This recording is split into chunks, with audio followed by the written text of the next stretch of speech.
And here we go. Good afternoon, everyone, and welcome to Smudcast number 771, Fallout. It's a blast. We're doing a big one. We're doing the Critical Drinker, Mr. 2 million subs himself. This video came out 5 days ago, has 1 million views, and it's only 7 minutes and 22 seconds long. I'm busy watching the series. I'm also busy making a response plot analysis of the series. I'm stuck on the first episode. It takes a while to do these things because you see things the second, third, or fourth times around. And then your brain starts melting. It's not that bad, actually. Yeah, I'm going to give you that. The first episode is not that bad. And if you don't turn your brain on, you'll actually enjoy it. And that's what happened to me, because the first time you play a game, the first time you watch a show, it's like, it's fine. Then you have your hopes are like relaxed. Your expectations are just there. Like, I've done that. Let's pay attention. Let's actually listen. And some of the things I thought were wrong, but a lot of the things I thought were worse. So you just have to pay attention. And that's where I like to get good stories. When you pay attention, you read them the second time through, or you watch them the second time through, you're like, oh, wow, this movie called The Princess Bride is so good because they did all these things. Even though it's not perfect, they did all these things really good, and they work so well. And with this one, it feels as if, I think it was was it you who told me that it was Christopher Nolan's brother who wrote the script? It is Christopher Nolan's younger brother. Okay. Nepotism. I don't know. He is the producer of the show, but basically he's also like a director and a writer of some sort as well. Okay, because there's something wrong. Like, I know what he's trying to do in certain scenes for this sort of clever idea, and obviously he has an eye for cinematography, because there's lots of montages where the scene just cuts to like a few seconds in the future to speed it up, because we don't need to have 30 seconds of her walking around or whatever. So I get the details, but the actual lore, the actual scenarios, the basic logic of what's going on is just off in its own little world. And I'm like, why are people behaving this way? What's the point? And it's so contrived that everyone is connected to the Lee Moldiver, whatever her name is, the one that from Vault 32 that takes the father from Vault 33. That is just, everyone's connected through her, and we have no idea why. Just, it's such a coincidence. It's the new Lenny. Everyone's just suddenly connected by this one bad person. So I guess they all team up, and the enemy of my enemy is my friend, or I don't know what's going to happen, but that's what it sounds like. So hard to say, but yeah, I'm enjoying watching it because I love Fallout.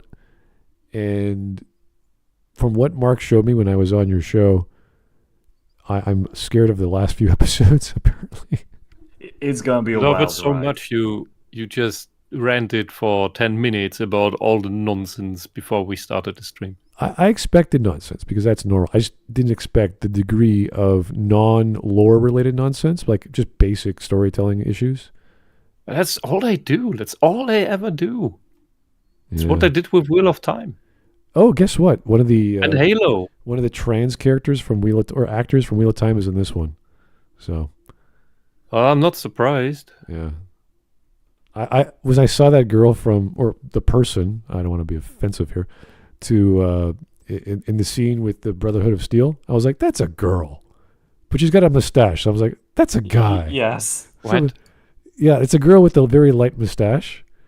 And then I checked out the actress's name, and she identifies as a man, so it's a trans man. Right. So what I was like, the Brotherhood has sunk so low. Yeah, so I'm thinking, does the Brotherhood care about segregation? Do they just take whatever? I don't. They should. It's the apocalypse. I guess, but I thought they were really strict on who gets to sleep where and how they get treated and all that jazz. How the fuck do they get trans treatment in the post-apocalypse? They don't. They have. Humanity is struggling and about to die. Why would you waste resources? It's weird. But my favorite thing is that, like, the first thing that they do is just promote the Troon, and then after that they just write her out from the show. A virtue signaling character. It was like a sacrificial lamb sort of scenario.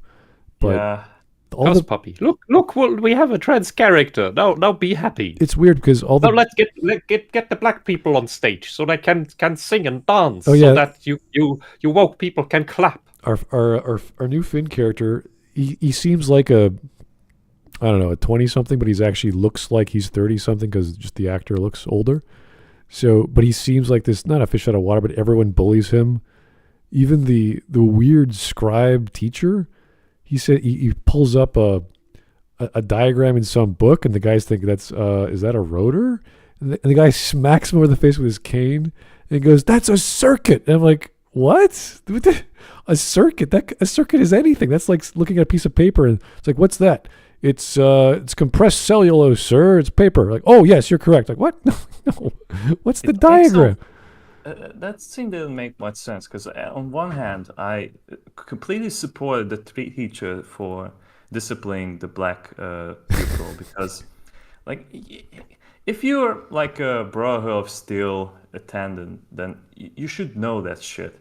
But on the other hand, like the next scene that comes when the vertibird is landing is that they see the power armor, and the guy who knows what kind of power armor is Maximus, the guy who couldn't make a difference, couldn't differentiate between those parts.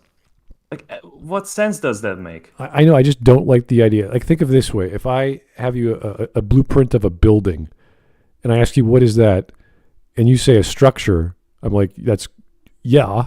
I mean, it is a blueprint of a structure of a building. Yeah, but that's what the guy's asking. He wants, what is it? It's a circuit. It's like, no shit. It's a freaking diagram of anything. The other thing that it doesn't make any sense is that like this kind of like school system was meant for the children. And we can see in the flashback that like he has been taken into the Brotherhood of Steel at a very young age.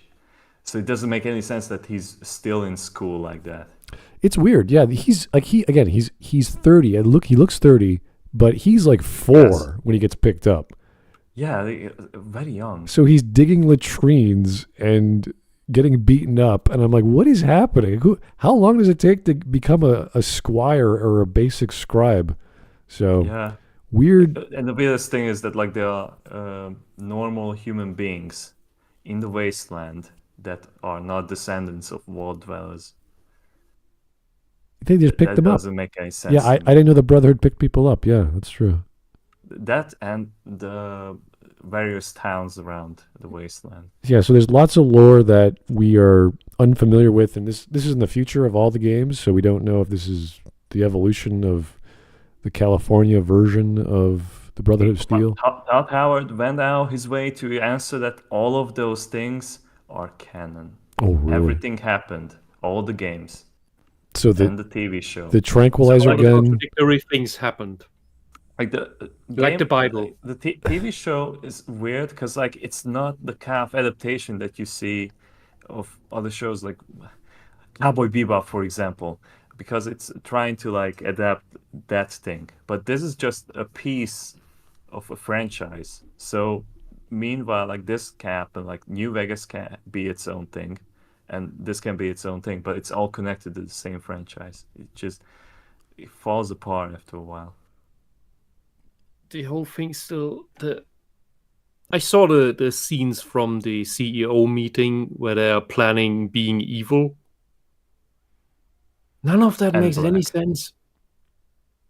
I watched Fallout is absurd. That's what's so enticing about it. But that was just dumb. And there's a difference between the two.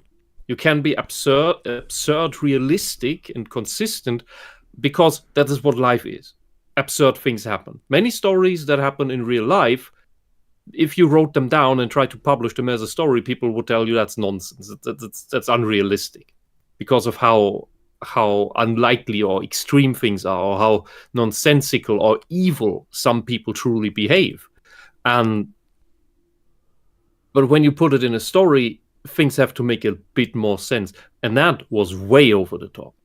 Like not even in real life, because they don't know how making money works? How do you make money after you destroyed the world? Well, there's a lot of money made in making in destroying the world.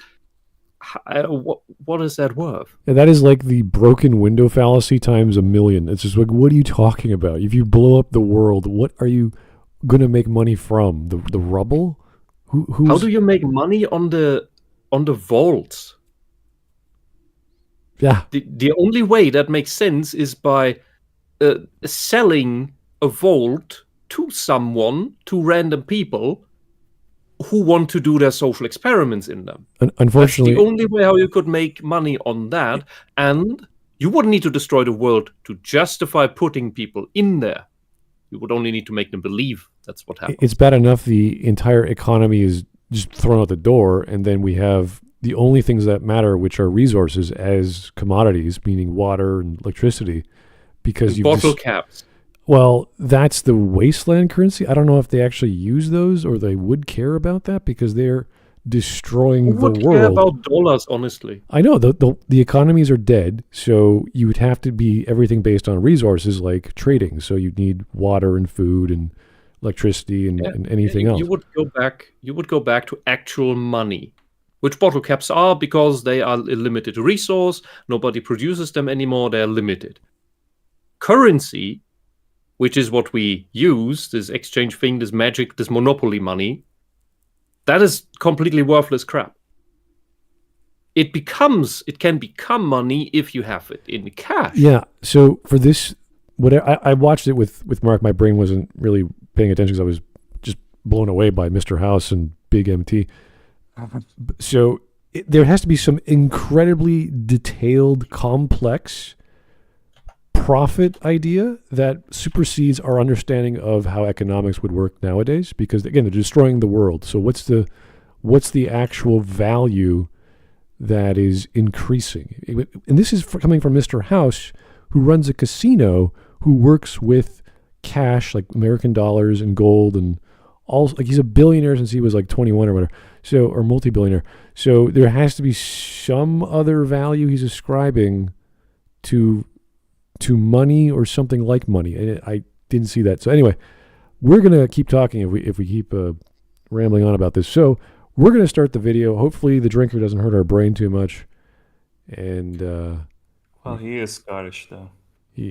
I see him always as the layman, so I don't mind that approach, but I know he's a smart guy. So what's going on here? Is he?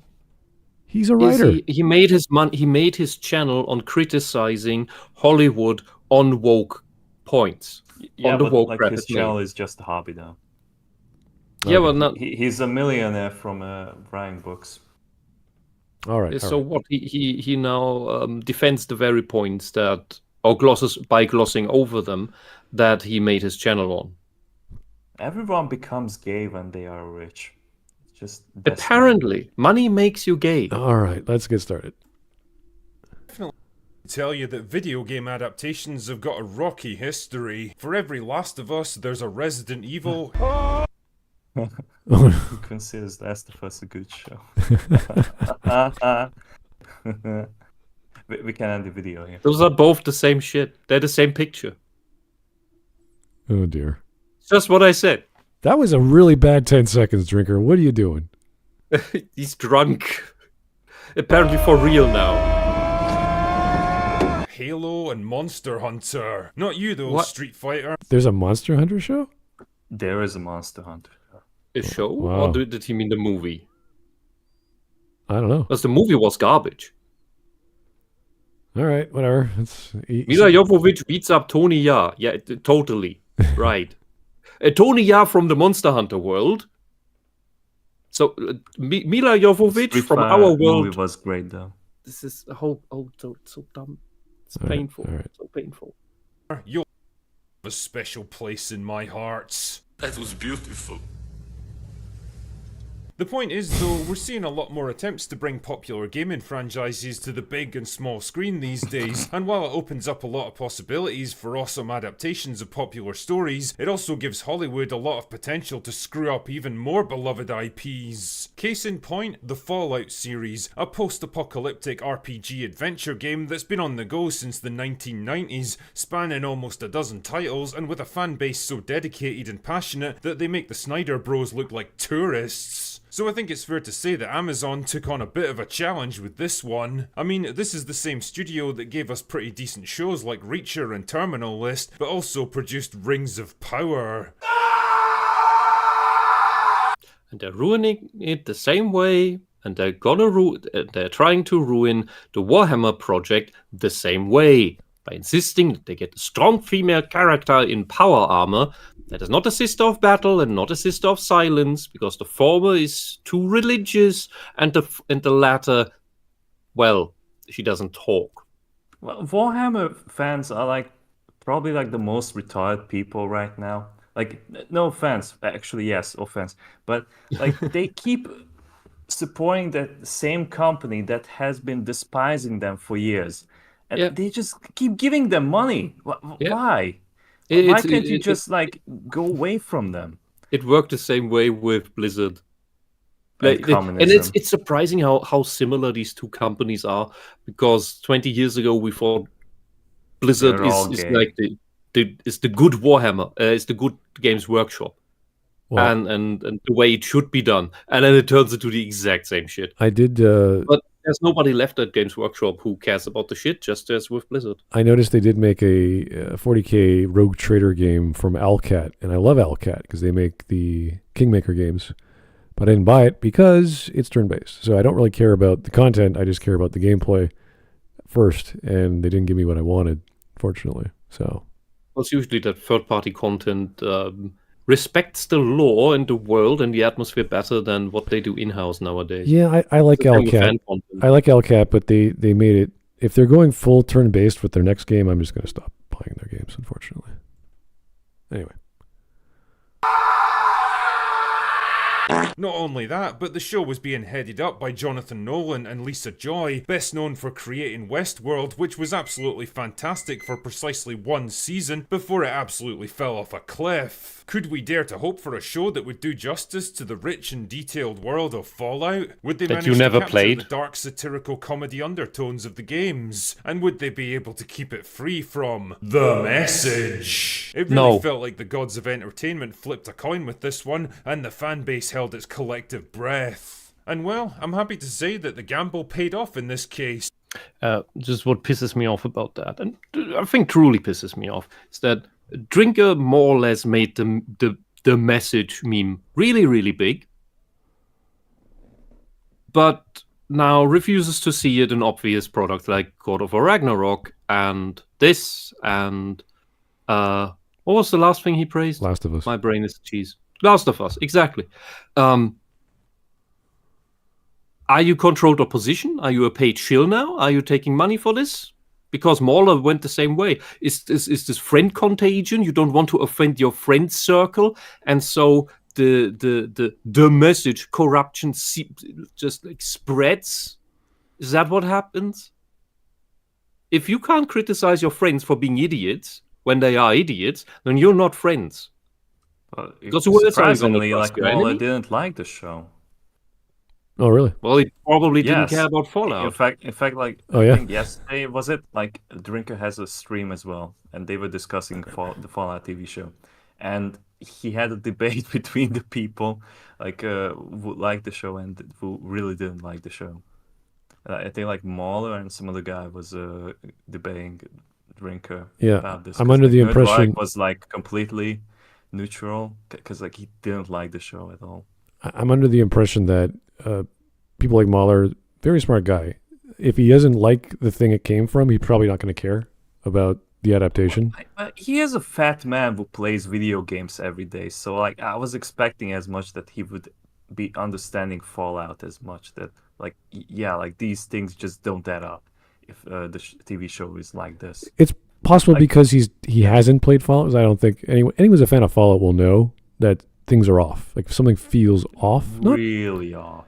Yeah, and it's not offensively off, but just like this doesn't quite, like the 8-sided bolt doesn't quite fit properly into the 9-sided hole. Just sort of just jiggling around there. 3 interconnected vaults. Yeah. Yeah. Something like that. It's just under Los Angeles. like, I don't mind that idea. They just did not explain any of it aside from every 3 years we have a mating wedding ritual, and I'm like, okay, but why are you doing this? And maybe they'll get on with it later in the story, but from what you showed me, it's just can we make money from testing things? It's like, I guess, but how? Yeah, but not the way they go about not it. Not in the Fallout universe. Not when blowing up the world. No.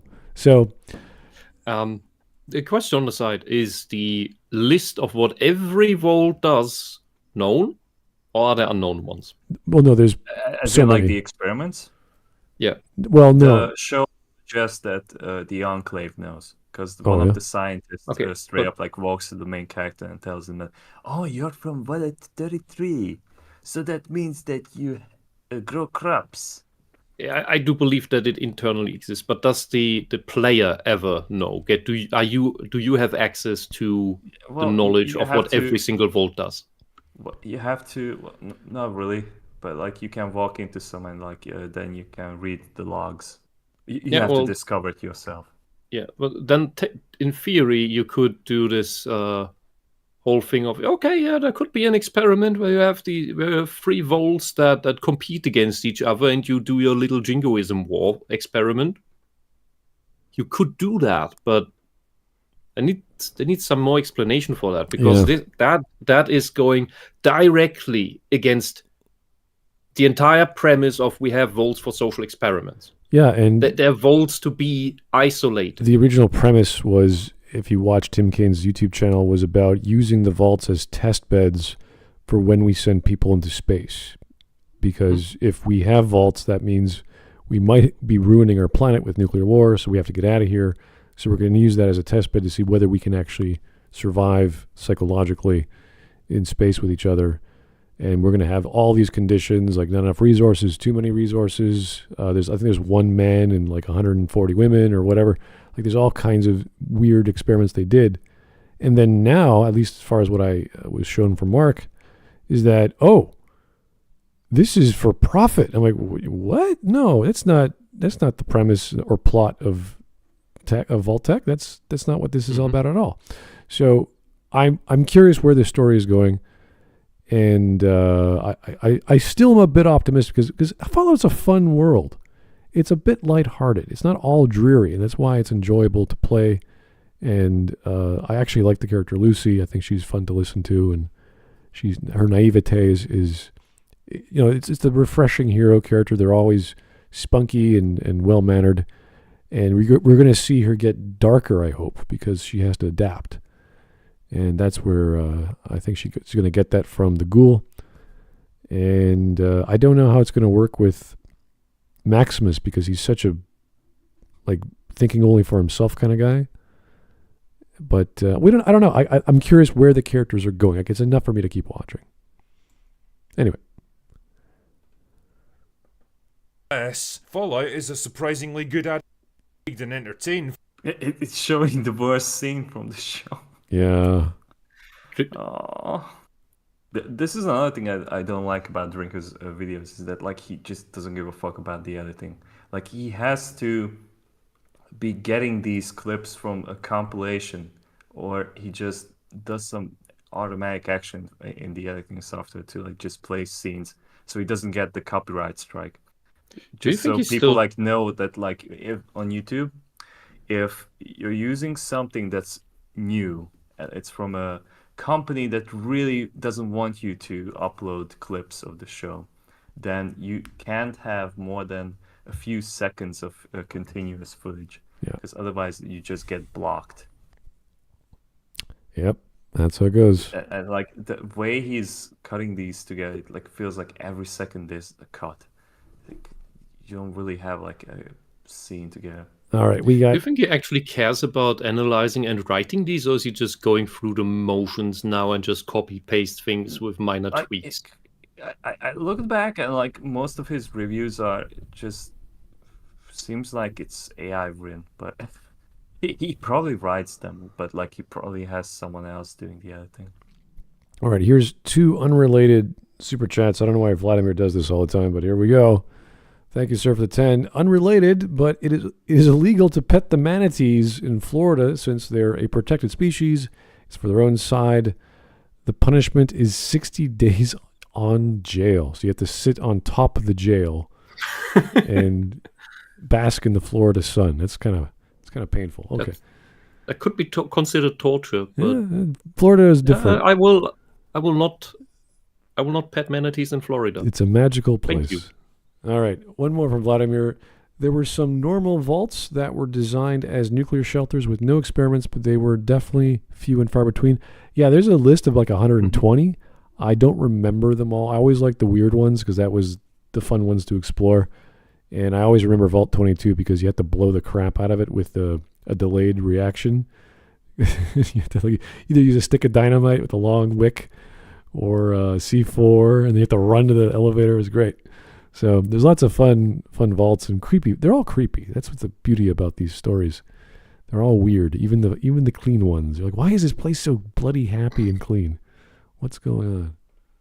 Anyway, maybe the writers got infected by a superficial interpretation of Portal.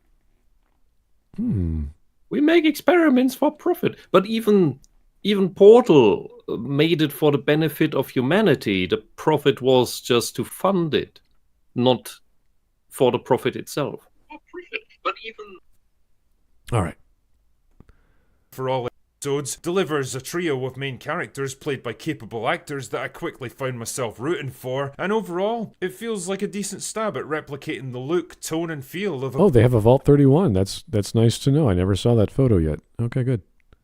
pretty complex game universe. It's not perfect by any means, it doesn't always find the right balance between satirical humour and compelling drama, and the sparse world building is probably going to make it a tough slog for anyone who hasn't played the games, but for the most part, well, I liked it. So grab your Pip-Boy and your rad away and let's get started.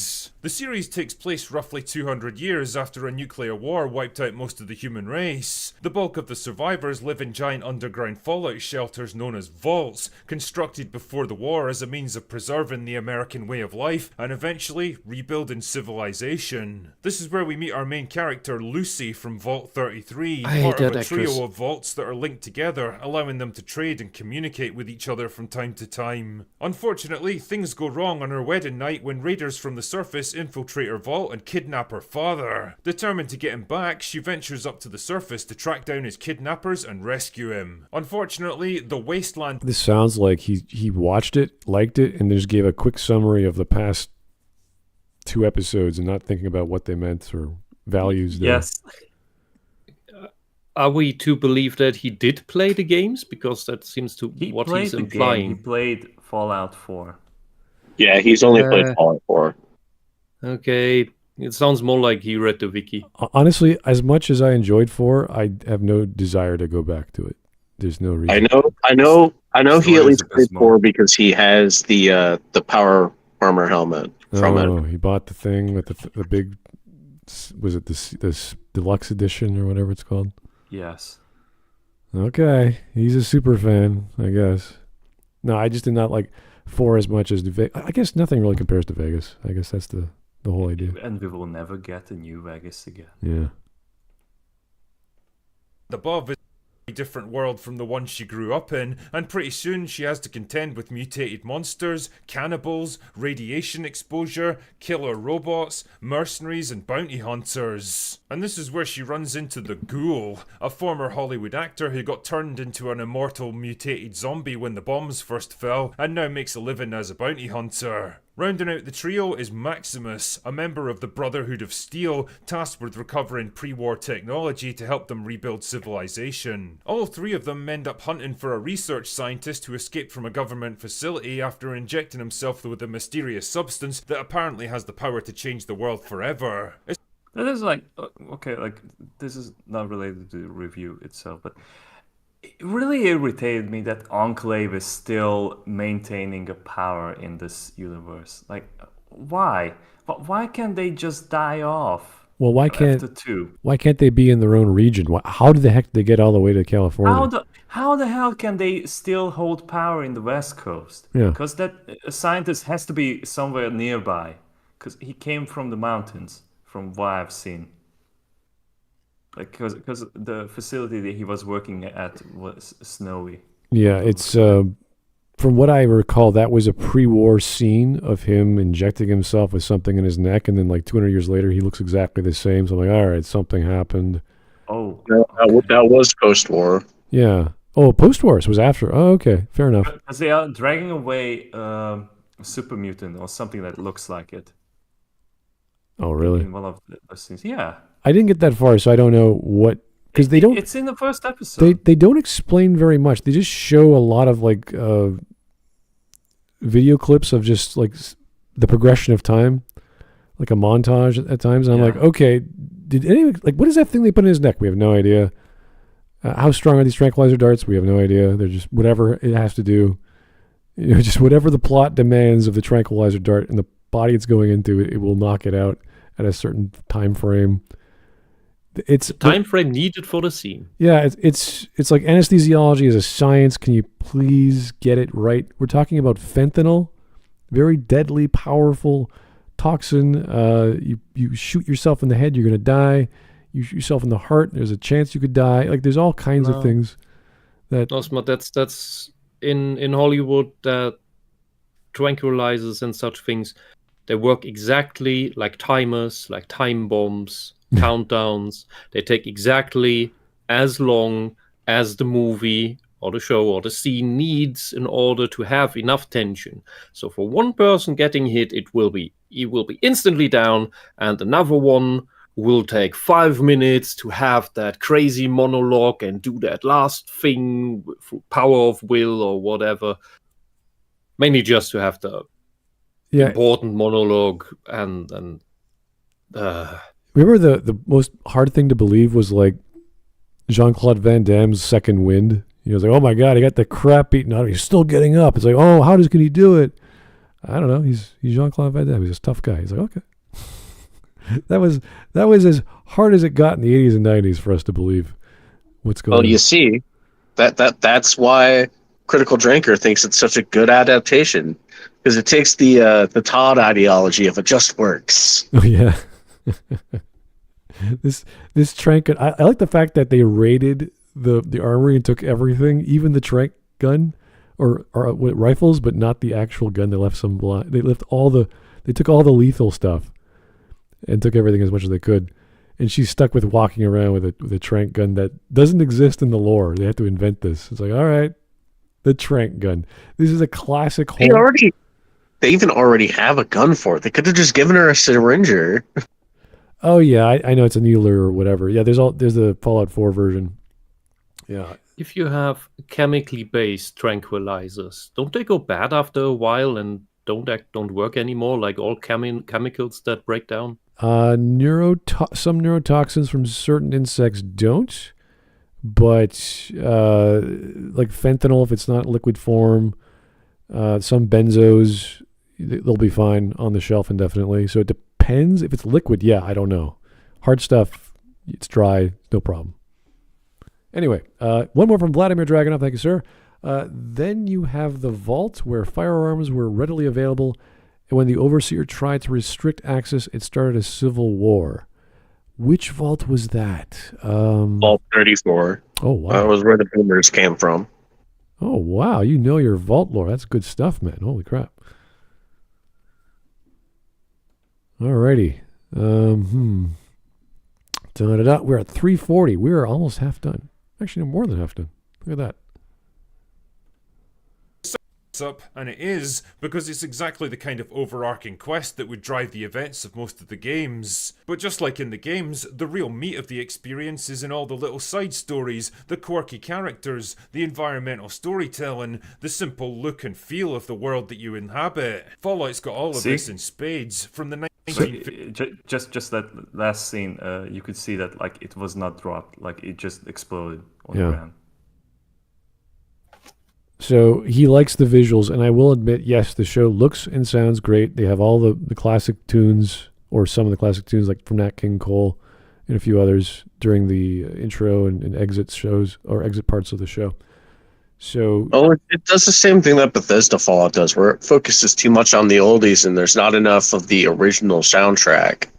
Oh yeah, I mean, yeah, it's like celebrating itself. Like, oh, look how cool it is. It's a vault. It's a Pip-Boy. It's all those things that you know. Yeah, that's what I mean by a video montage. They'll make a video montage just because they have the music. So it's like, hey, let's do a scene at the wedding where everyone gets beaten up and killed. And it's like, let's do a slow-mo video montage. Okay, it's funny. That is just so not in the style of Fallout, like the real Fallout. Yeah, well, I'm kind of missing like this gloomy atmosphere that the first two games in New Vegas had. There was a video where somebody took the you know that scene where Lucy's exploring first, and they have the classic music playing. Oh yeah. Someone took out the upbeat track and put in the old atmospheric Fallout music. Oh, I'm gonna look it up. It actually makes it look real good. Yeah, that's what I wanted her to feel. The first time when she enters that room and she sees the poison on the table, and she realizes, oh, they knew what was happening to them. This was a Vault-Tec ball of poison. I'm like, oh, jeez, that doesn't tell you. That scene doesn't really hang around too long either. They just kind of move past it, so it doesn't even really get a chance to sink in. That's true. She does her exploration. It takes about 40 seconds. Even with the son, Norm, I think. The brother, whatever the heck Vault 32 is, he just walks into it like it's nothing. Oh, he could just go in, okay. And everything's dead. The lights are off. All the grass or whatever, the wheat is toast, and there's just bodies just sitting around. Like, this is a vault. Like, what the heck is this place? This is your neighbor. So something is really wrong with this world, and That is how they neatly built it up, as dumb as the scene was, because why would raiders go through this entire facade if all they wanted was the dad? Why did they steal all the guns? Why couldn't they just walk in there, shoot everyone with their own guns, because they're from the outside, they would have their own weapons, take the dad, raid the armory, take some cake, and then leave? No, they had to play along with their horrible table manners and their dancing and... And then let's get hopped up on drugs and kill people, because why not? I mean, Mahler goes over how that plan doesn't even make sense, especially in retrospect at the end of the show. Oh, good for him. I do that too. So it's one of those things where we just go, this is a giant waste of time unless everyone on the Raider side are just a bunch of druggies and they just want chaos and mayhem because that's all they have in their lives. They aren't supposed to be. They're supposed to be looking for Lucy, or actually Hank, or whatever his name is. It's like this hits me right at the scene where Lucy's dad gets that thing on his arm, where there's a breach at the vault door. It's like, no, there isn't. You opened it. You opened the vault door. There would be no breach. But he gets it. That is the breach. But that's what I'm saying. Like they needed the plot to go somewhere, so we have to get our two main characters over to this scene where there's a hostage scenario. And you're like, oh, this is so stupid. What the hell? And they have bombs for no reason. Like, what do you have bombs for? You can't open the vault door with bombs. Yeah, So. and the core of Drinker's argument here is, oh, it looks good. Well, The Last Jedi looked good. The problem's the writing. It's always the writing. Yeah, with Rings of Power, you actually also had horrible looks. But the point stands. The problem with all of these bad shows that are influenced by the message, even if it is dialed down, it's still there. And it is always bad writing that comes with it. Sometimes because of the message, and sometimes because the people who believe in the message are all incompetent hags that cannot actually write. Because if they could, they would be capable of reason, of rational thought, and then they wouldn't write shit like this. Okay. Because they couldn't stand it. We're at 4 minutes. Themselves. We're almost done. This is such a surface level response that Drinker is giving. So it's kind of like he's basically shilling it. I like the show, like you did with Last of Us. Well, yeah, if you saw the debate with Drinker and Mahler, he can't defend the show. He doesn't have reasons for liking it. And the question is, if he has a million channel and makes his money that way, why would he need to shill for this stuff now? Is he trying to get into the good graces of Hollywood and whatnot for a deal for himself to make one of his books into something? Because then he can't shit on Hollywood anymore. That would be the only logical explanation I would have.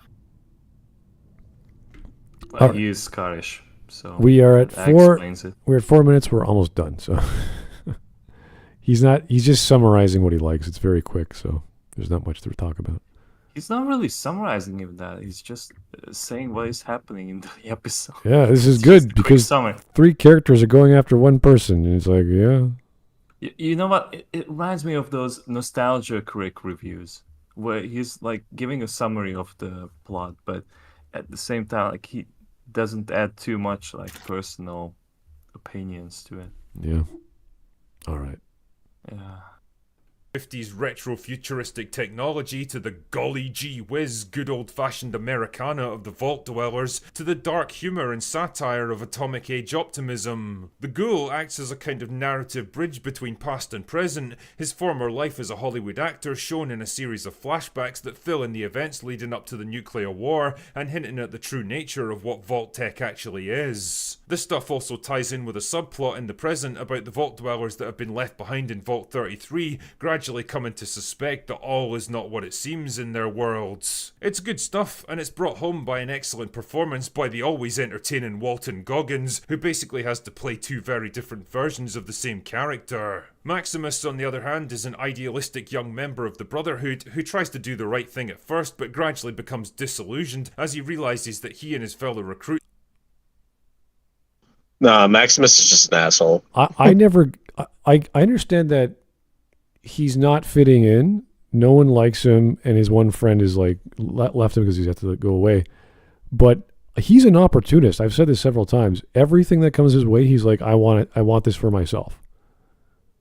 And He that- said that he is, was like, the happy that closest his thing. friend got razored too. That was awful. yeah, That's not something a character comes back from. yeah. And he says, I'm happy that it happened, or like when he was being interrogated, and I was like, oh my God, really? Like he wanted it to happen, and he was honest about it. Yeah, I was like, this is a real, like, I get that you're jealous, but that doesn't mean you want the only friend you've got to get cut up because now they can't do the thing that you wanted. That's a really weird thing to want. Also, like Knight Titus, like the shitty Yeah. knight. That was funny. It was stupid, but that was just terrible. Like the whole fight, like all he said is "fuck." Yeah, fuck shit. Yeah. The thing is, I want to kill something. And it's like, what? That's the plot? I want to kill Like, something? I was half expecting that the humor they in the removed show the is- helmet, and it's just the angry video game nerd behind that. Yeah, it was so The humor in the show is awful. It's not funny at all. Because they made the scene out of it that like you're not gonna root for that guy because like he despises the Squire so much that like you can see that like okay, if Maximus is going to help this guy, which he should have because that's his job, then the guy is going to frame him that like he was not doing a good job and like he damaged the equipment. But Yeah, it's not. It's literally even his fault because he's the really reason they narrows got it set down in the Yeah. first place. yeah, but because of like the kind of like authority that he Yeah. has, he could have done that. that's why when Tricker said he's idealistic, it's like, no, if he was idealistic, he would help his knights. He would do what he was asked to because there's the 3 things he's promised to do. It's to serve the Brotherhood, to find technology, and to serve your knight or something like that. Yeah, but by the end of The mission. episode one, Sorry. you can see that like he's definitely not idealistic. Like No. he's very twisted. I was Anything. confused with what happened because he just sits there waiting for the knight to die. I didn't know. I thought he killed him. He wasn't Yeah. gonna. But apparently he just sat there, wait for the guy to die, pull the dead body out of the Bleed armor. out. Yeah, let the guy succumb to his injuries. And the next scene, he's crawling in the armor and dancing around and throwing stuff. I'm like, what is this crazy man doing? He's screaming like "fuck yeah!" So much more Bethesda dialogue. It was I'm so getting irradiated. it was so like unexpected. I thought he would be the And then he immediately shows that dude in the armor shouldn't have died because he can kick a rock and blow up an entire building. Yeah, like this power armor is really strong. Like they souped up the ghoul, they souped up the power armor. I don't know about the gun the ghoul uses. That's ridiculous. That's like a cannon. Power armor is simultaneously the most useful thing to exist and the weakest piece of crap ever. Oh yeah, the little valve on the neck completely destroys the balance of the jetpack, and then causes the jetpack to go haywire. Like what? How does the valve on the neck have anything to do with the jetpack on the legs? So there's comedic reasons they're doing these scenes to get characters outside of other areas in their non-comfort zones, so they can act out. Oh, what do I do? It's like, yeah, I get it, but the way you get there should not be stupid. And that's what happens in every scene I've seen so far with Lucy, with not the ghoul, although that was kind of stupid too, with the graveyard scene. That was, I don't know, I couldn't even see it. It was so dark. Like, what is happening? And now with Maximus as well. So anyway. When you spent 135 million on a show, like, what is it, 8 episodes? Yep. And the armor looks worse than cosplayers. What is that? $15 million per episode. That's twice a New Hope. Well, it's per a lot episode. cheaper than Rings of Power, so that's at least Amazon's learning its lesson. Wow. 156 for the entire show. That was the budget. Oh my god, it's even more. And they already renewed the second season. We're close to 20 million per episode. Yeah, they it was so popular they got signed up for a second season. So Popular. Yeah. Yeah. It is genuinely popular. People like it. People like this show. Are we talking Fallout or Rings of Power? Fallout. Fallout. Okay. Like Okay. Rings of Power already had 2 or 3 seasons bought by Amazon. Yeah, they had a screening where they got Todd Howard, Tim Kaine, and the 2 other guys who helped make Fallout from Oh Bethesda. my god! Like, sorry to interrupt you, Spot, but like, have you seen that scene, the interview with Tim Kaine? Because that was amazing. Oh yeah, what do you say? Basically, like a few days ago, like he sat down with a fan who was asking him about the lore of Fallout, and like Tim Kaine is like explaining it, like, yeah, like the Chinese had to drop the bomb because like we basically had an agreement that there are no bioweapons, and then they discovered that we do have the FEV. So they had no choice but like to drop the bomb on us. And then the interviewer said like, "Oh, it's a good thing that you say that because right now there's a debate of who dropped the bombs." As he basically told on a live stream that China started the whole thing. I do know the interview with Howard went along the lines of what happened to the capital of the NCR, and they say it's gone, but they didn't say it was nuked, even though they said it was nuked in the show. But but he was saying no. The fall of Shady Sands. Yeah. 77. Yeah, so it's like, okay, but the show is pretty explicit saying it was nuked, but Howard's like, no, it's gone. Like, well, how gone? What do you mean? You're talking All about, over. They haven't even addressed like everywhere else being gone too. Like the Boneyard, the biggest city in the NCR, doesn't exist. 1,000 times the detail. It's all gone. You see that nuclear wasteland right there? You can walk there. ooh, The NCR just doesn't exist anymore just because Shady Sands fell. It's all because of those homosexual guys at New Vegas. I want to know what they do with House if they screw him up for the second season. Oh my god. Anyway, then there's gotta be riot. They already Yeah. screwed him up. Oh yeah, I know that. But if they like chose, I don't know what ending is there to choose from in whatever they've written in episode 8. You know what would be amazing if they would hire the guy who played Caesar for New Vegas, because like in real life he looks kind of like the same yeah. actor. But The Legion Yeah. ending. that's never gonna happen. The Legion. Oh, that'd be ridiculous. They have the Legion. That'd be crazy. Has anyone actually done the Legion ending? Where did the Legion go, by the way?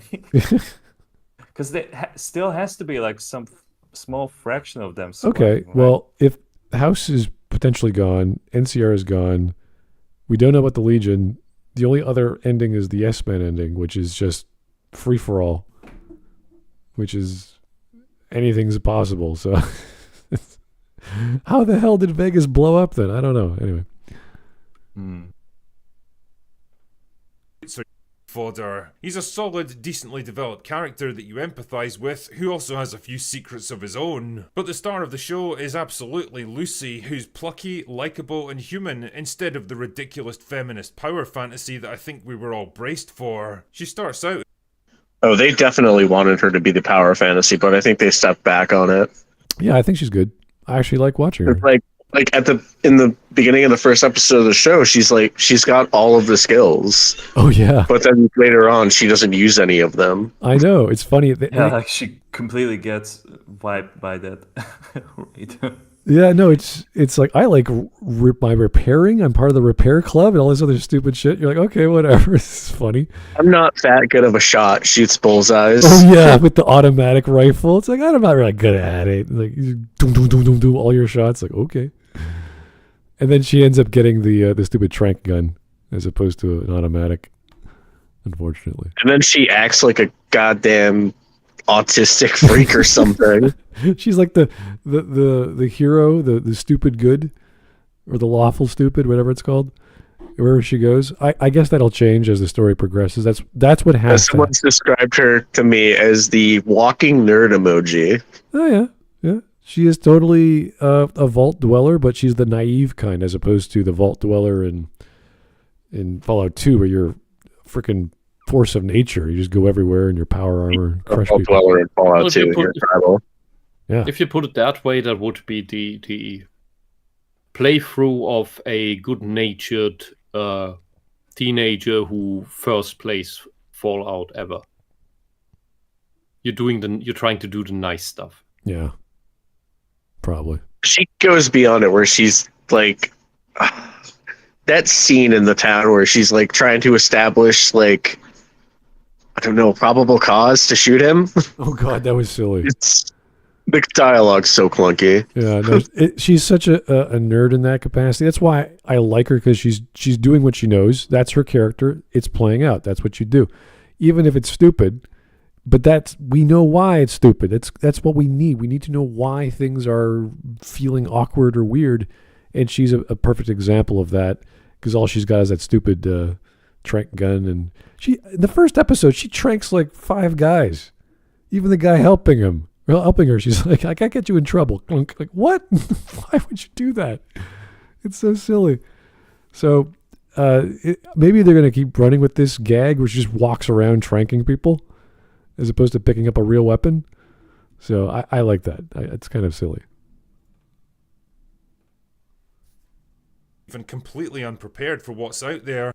With savages on the surface, she actually gets her ass kicked multiple times, especially in the first few episodes. She makes lots of mistakes that often cost her dearly, but importantly, she learns from them and gradually becomes more savvy and capable, while still trying to hold on to her core belief in compassion and humanity. You see, boys and girls, back in my day, this is what we called character development. It used to be a real thing until about 10 years ago, when Hollywood writers decided to just skip right to the end with none of the interesting stuff in between. Seriously though, So Lucy's a charming character that I found myself rooting for right away. I actually liked her optimistic and innocent attitude, and credit to Ella Purnell for a great performance that showcases both strength and vulnerability. Give me a few more characters like this and I might just start to rethink my opinion on modern entertainment. If I had to level a few criticisms at the show, I'd say that the world building is probably going to be pretty impenetrable to non-gamers. There's a lot of outlandish stuff like the ghouls, the Brotherhood, the Enclave, the 1950s aesthetic, and all the little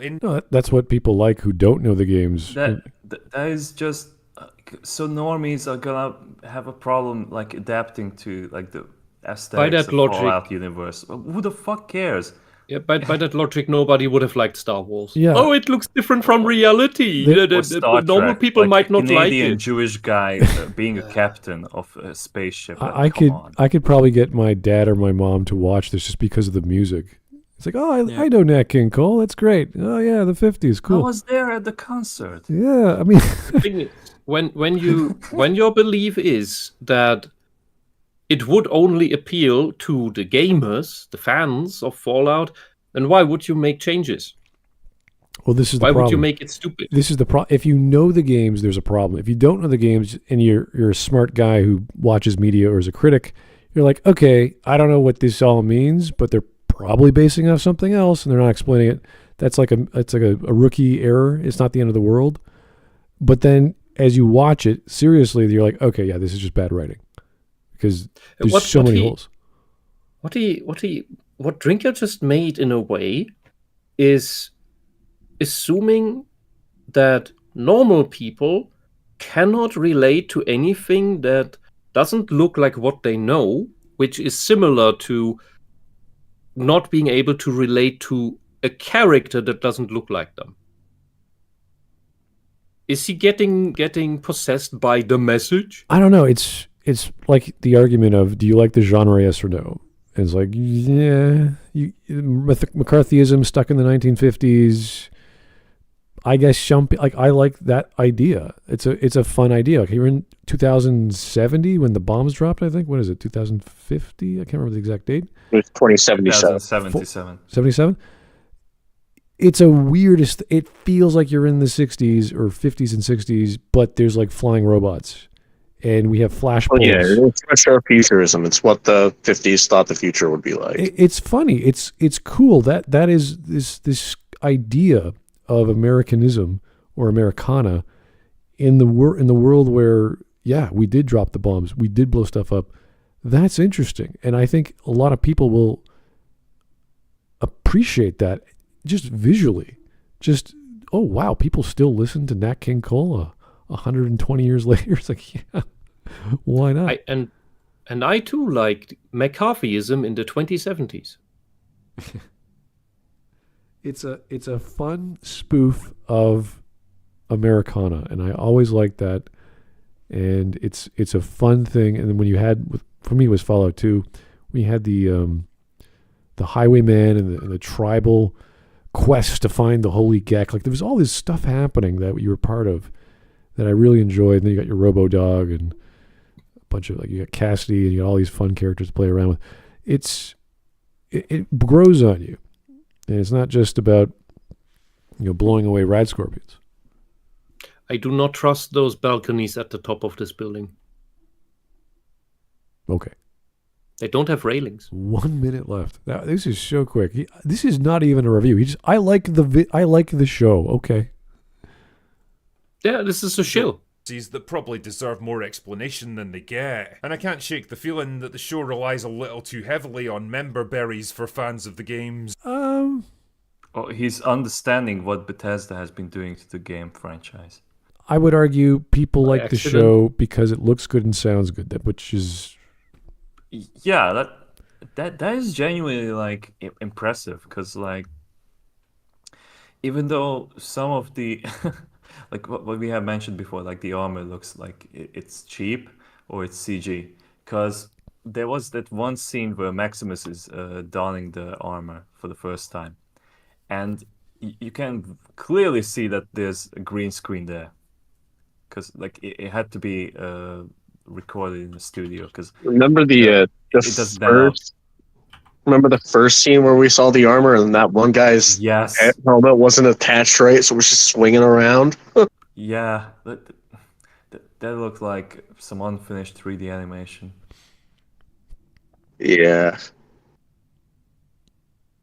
The Not to mention, it all goes off of the Fallout 4 aesthetic, and Yeah, the taste-wise, T60. for me, I don't like the Fallout 4 aesthetic. once you get the Pridwin from 4, you're thinking, okay, this is where we're going. And then the Fallout 4 color palette, it's the bright blue and the yellow, and it's a little. There's other reds and greens in there, of course, but it's so colorful compared to the rest of Fallout, which is gray and brown. It feels a bit like, okay, what are we doing? Are we trying to be new? Are we just selling? Are we running off Fallout 4? And guess what? Fallout 4 has an update next month. Who saw that coming after all these years? And you know what else is coming out 2 days before? The Fallout London mod for Fallout 4, which has been in 5 years development. So now they got to change the date because we have to find the patch for the new update from Bethesda so that London works again. It's like, this is like, geez, guys, like, great timing. So they're trying to bank on this this whole movie or TV series to sell more Fallout games. I don't know when Fallout 5. When the hell is 5 going to come out? Who the hell knows? After Elder Scrolls 6, probably. Oh god, that's going You to think Bethesda still exists by then? take probably another decade. We'll get it. Also, and I know this is probably just a budgetary thing, but the supposed nuclear wasteland looks remarkably green and lush at times. Like, I don't remember there being trees and forests in the Fallout games. Jacobstown had trees, I think. Yeah, Jacobstown had trees, but like the second episode, when the girl finds that weird man who is trying to put sand into the water filter. Oh yeah, that was weird. Like he points towards the small town where she encounters the ghoul, and it's such a big forest area, like around like all this nuclear wasteland, and it just doesn't make any sense because there has to be an abundant amount of water for that forest to be there. There's no other answer for that. A lot of the world should have recovered vegetation-wise by now. It's been like 300 years almost. Shows 2296. The bombs fell in 2077. So Mutated Oh, trees, well, maybe. I don't know. Yeah. Anyway, we're almost done. You can also was filmed in modern day cities that don't really resemble the aesthetic of the rest of the show, but whatever. It probably wasn't made on a massive budget, so I can forgive a few visual shortcuts. Does the power armor in 4 have a faceplate? no, like it that? doesn't. They added No, that it for the doesn't. show. Yeah, I don't remember that at all. Okay. They made Oh, it so it looks yeah. like Iron Man. Yeah. Have you seen the real life locations from Vegas and how close they look Oh yeah, they're great. to the games? They're so Like- good. They could have found places that looked like the games easily. It's kind of funny because you could tell where they screwed up, like with the train tracks at certain angles, but the actual like motels and hotels, they got those just right. The signs they got right. So yeah, they did they went around for like I think a month or two, just taking photographs of all the places they wanted, and they just scanned it and they used it. It was like, wow, that's easy. And they did this within a year or 9 months, whatever the time frame was to make New Vegas. 18 months. 18? Holy crap. Amazing. But yeah, there's plenty of places that just look like desert out in Nevada and California. Yeah, they should have kept that. Ultimately, I have to say that I enjoyed Fallout a lot more than I expected. It's not quite in the same league as Last of Us when it comes to compelling human drama, but weirdly, I think I actually had more fun with it. Just like the games, it delivers moments of grim horror and harsh survival, but never quite loses the dark satirical humour that underpins its worlds. And if you're a fan of the games, or you're willing to go into it with an open mind and the right expectations, then I think you'll have a lot of fun with Fallout. Okay, well, everyone here knows the games, and the lore is not accurate. The things they add, And- like the He's wrong about the games being primarily comedic. They're primarily very grim. even Fallout 2, which is often seen as very comedic, is pretty grim most of the time. Oh yeah, that was Tim Kane's baby. Like that was the thing he really focused on, and you could tell his touches. I just played The Outer Worlds a few weeks ago, and I could tell that was a Tim Kane game. Like it just felt like he was involved, but there was something missing from The Outer Worlds that was in Fallout 2, and that's probably because Tim Kane was the programmer of Fallout 2 and not the main guy behind The Outer Worlds. So there was something missing. But with Fallout 2, you get like, there's kids running around, you get robotic dogs and whatever. It's just a world that you weren't expecting. And even Fallout 1 is its own thing. And just, I think 2 is pretty much just the same idea of Fallout 1. Instead of looking for the water chip, you're looking for the Gek, and the same concept. But like improved just significantly. more of the same. And it just feels like I always want to go back to it. The same with, I always say this about Planescape and Fallout 2. Fallout 2 is my favorite PC RPG, and Planescape was my favorite PC game, if that makes sense. It's hard to describe my feelings between the two games because they're so memorable to me. I just reinstalled Fallout 2, and I made an unarmed build. Oh, you're kidding? It is so fun. You just punch a giant ant and it dies instantly. Tim Kaine made a joke about the melee damage, that they wrote code so that if you do a critical, whatever you hit will get knocked down and pushed back really slowly against the wall. Yes. I don't know what they did to make that code work, but they kept it in. It's so silly. It is silly. But that game, the only problem with it was the critical misses, and it's once you get the 223, it's like, okay, this is. That claw that lays eggs tried to hit me with a critical swing, and it instead hit itself and fell on the ground. It is amazing. Yeah, it's a fun game. It's still, well, I don't know if it holds up anymore. It's the 6 hexagonal grid. Turn-based. It is very dated. Like I don't want to be that person, but it could benefit a lot if it would be adapted into a 3D engine. Oh yeah. Like that's the thing that like Bethesda has like good like marketing ideas, that like the kind of UI is just scares away people. Even though like it's an excellent game in all its forms, but it is very dated. Like the way that like I have to select like each and everything that like I want to do. Like I just want to heal my character. Okay, then go to the skill decks and then select it and then select my character. It's just so long. I want to do it faster than that. And like the way like you like play the game. It's just, I don't know. I only played Fallout 1 the first time like barely a couple of years ago. I didn't feel like it was that clunky. I feel like it's a little overspoken how clunky the interface is. I would say the dialogue system in 2 was pretty clunky. It was just like, okay, I'm talking to... It was, yes. What was the first guy you get with the bone through his nose? It's like, okay, this guy's weird. Oh, yeah, the crazy guy. Yeah. Anyway, we're on memes. We're done. This one is from... I don't know. What's your name, sir? I can't tell. Anyway, guys, the political commentary is so intelligent. The political commentary in question: water, a guy who have a lot of water, water drips, guy who do not have a lot of water, he say, what? Okay. Whisp has a cheese head. Whisp is a Packers fan? What does that mean? I don't know. I love cheese. I think we all enjoy a good piece of cheese, but That's Please don't eat my head. That's what the Packers have on their head, and that's a Packers jersey. I don't get it. We don't I we don't don't have get it either. these outfits here. I ain't asking anymore. Buy Skyrim or else. Really? I mean, I like Skyrim, but I'm not the Skyrim kind of guy. It's not for me. I never played Skyrim. There it is. There's the lady with the mustache.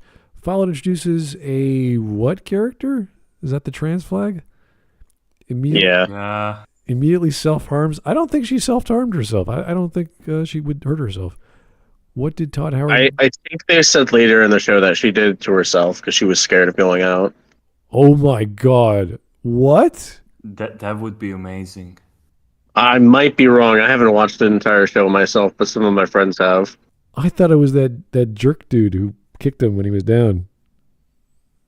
I thought that was the whole point. That they blamed Maximus for what happened because he was also jealous. That's weird. All right. Fallout TV with Fallout game ambient noise. There it is. I'm not going to play that because I am really scared of putting up anything. But if it's a minute long, I'll check it out. Vaults 31, 32, and 33 belong together or being together in the middle of LA and not in any way hidden? They're not hidden? What are you talking about? Yeah, they are not They hidden. weren't They are hidden at all. exposed. They're like... They are above ground. What? Don't you remember the first episode? Yeah, she walks right out and she can see the Santa Monica Pier. Oh, I'm still analyzing it. Oh, Yep. God. Like, literally, if you don't turn your brain off, it's just... Yeah. It is really annoying. There's so many things I missed the first time when I wrote my script, and I thought I got it, and I did it a second time, and I missed... Yeah, in that debate, Mahler said he watched the show twice and it got worse the second time he watched it. Yep, I agree. You miss a lot of things because you're focusing on just watching it and enjoying it, and then you're using your brain the second time, and then you miss even stuff you thought were right, and then you got some things even better. And I have to watch it again just to... Like little details like that. I was like, I don't know. This is off. All right. Todd and the Sweet Little Lies. Yeah, we know that one. AI program to play Fallout 76 has learned to ask for a different game. What does that mean? Is it they created a bot and the bot has Chat GPT prompts and it just starts talking? I don't like this. Please stop. Day of the Nate? The darkest... Nate the Rake Fallout man. Oh, dear. The darkest day of horror. Okay. My honest reaction to the Fallout TV show. The time for talk is past. The Lord's work must be done.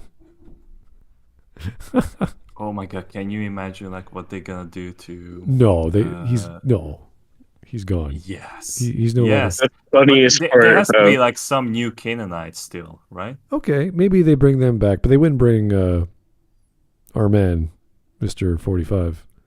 No, I think they pretty much said that the new Canaanites were all dead, except for him and Daniel. Damn, Daniel. I can't read that. Let me just sit up. POV, you ask Nate what he did during the annexation of Canada.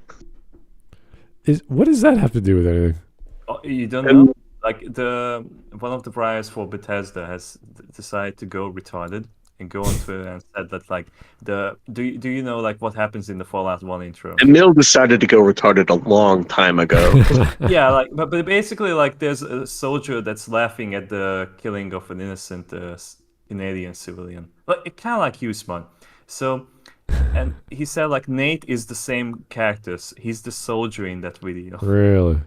Yes. The funny thing is, Nate can't be that soldier because that happened in 2076, and Nate was out of the military in like 2074. Oh dear. Bethesda can't even get their own lore right. This is all right. The day of the rake will come. Your safe, Smud. I have a safe. You're a good one. The day of the rake. One of the good ones. American Gothic has a rake. Okay. That was a pitchfork. Anyway. No, my fusion core is almost out, and these super mutants are going to kill me. You are critically hit for no damage. Yeah. The bruise will look nice, and maybe the scars will make good party talk. Critically hit, no damage. Yeah. There's so many. This happens also to you. Like you do critical hit, no damage as well. The critical misses in Fallout 2 were it would drag on a fight for like minutes. You're just like, ah. You run out of bullets, so you start using your spears. Like miss. Okay. That's why you need to go unarmed, so like you never miss. Just critical. Smash the guy 5 meters in one. You have to walk to him as you drain up all your AP. Just to my favorite like videos on YouTube about Fallout 2 is like somebody named his character Kenshiro. And that did an arm build, and every single time he criticals. He flies across the ground. He slides across the sand. It's hilarious. Anything you come across, just because you can have the Slayer perk as well. Oh really? Yeah, because that causes it to like just be a brutal. Yeah, man. Yeah. Unarmed 300%. Is that a thing? Like I don't know. You could do that. Yes. Yeah, you can over your skill. Oh, that's weird. I don't remember that. Behold the power of the Brotherhood. Brotherhood. Bumper cars? Air dash. Okay.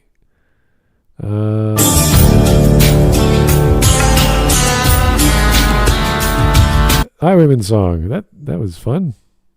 I remember listening to that and running out of what was the fuel again? I think it was it microfusion cell? I can't remember what it was. I always lost my car as I ran out of fuel. You will buy the Skyrim. No. Skyrim was like, how old is it? 15 years? Pretty old. Yeah, I think so. All right, here's Jarrett Johnson. So is this going to be changed in a patch? Jet is a post-war drug. It did not exist in the Fallout 2. That's true. Doesn't say what year that was posted. It was a Vault-Tec HQ by Dr. Reed. No, it wasn't. By Myron. Or was it Byron? What was his name? No, he's saying when the entry was written. Oh. This was what happened in Fallout 4 when they fucked up when Jet was supposed to be a pre-war drug or a post-war drug. Oh, yeah. There's also the kid in the fridge quest where a ghoul kid survived 200 years in a fridge without food or water. How do you do that? He's a ghoul? Not interested in discussing how... Ghouls need food and water. They do? Okay. That's good. Yeah, the Fallout 1 literally hinges the quest on this. Oh, really? That's good. Not interested in discussing how realistic things are in an alternate universe post-apocalyptic game with talking mutants and ghouls. Huh.